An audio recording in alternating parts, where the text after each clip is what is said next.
You are welcome to my channel again. My name is Oluwaseun Matthew, and I trust God that today God is going to bless us tremendously again. I know that we all like to be surrounded by friends, people who genuinely care about us, people who really want us to do well. But today, I want to show us why you need enemies, why you need to pray to have enemies. Number one, sometimes your enemies are the only ones who will tell you what and where you need to improve. You see, your friends, they may love you too much that they do not want to break your heart. They do not want to hurt your feelings. They will exaggerate your area of strength and never emphasize your area of weakness. But you see, your enemies, they do not care about how you feel. As a matter of fact, they want you to feel bad. So they will ignore your area of strength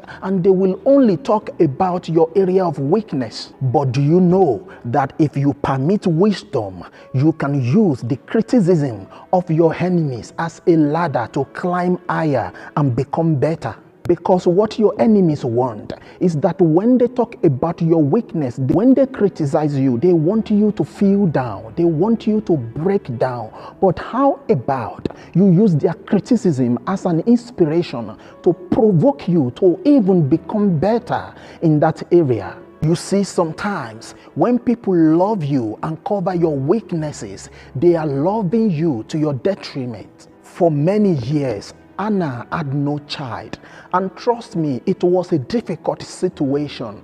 But her husband Elkanah loved her so much that he tried his best to make sure she does not feel bad about her bad situation. 1 Samuel chapter 1 from verse 4 to 5. Every year when Elkanah goes for the yearly worship at Shiloh, during the time of offering, Elkanah will give portion to Peninnah his wife and to her children. But when it comes to Anna, he will give double portion to Anna because he does not want her to feel the pain of being childless. He tried his best to make her feel okay with her bed situation. Do you know that some people, they love you so much, they support you so much, they make you feel okay with a situation that is not okay? And as much as they are doing this from a sincere heart, this might be the reason why you have remained in that situation for so long,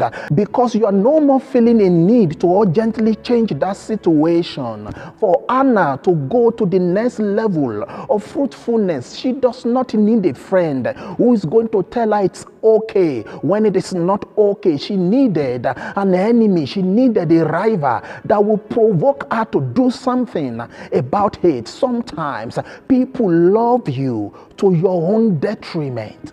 1 Samuel chapter 1 verse 6 to 7. Peninnah, Anna's rival, mocked her barrenness and provoked her into a serious prayer that took her voice away. And do you know that was the end of her barrenness? Sometimes to break free from where you are and get to where you are supposed to be, you need some people to mock you. You need somebody to rise up and not be nice to you. And I know this might not be totally convenient to accept, but sometimes that is what you need to get to the next level. You need enemies. Number two, sometimes enemies are the only ones who can push you into your destiny. In the plans of God for Joseph, he needed to be betrayed. He needed to be sold into slavery. He needed to be sent into the prison before he could end up in the palace. But his true friends will never betray him.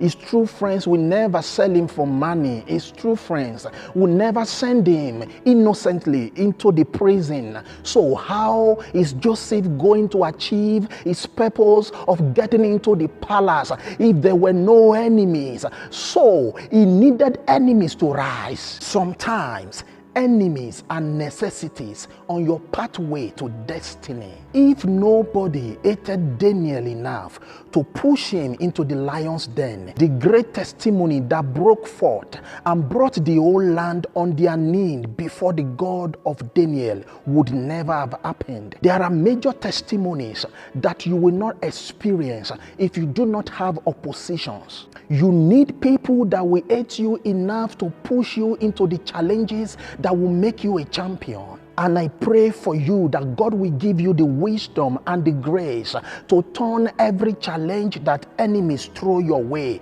into an opportunity to emerge a champion in the name of Jesus.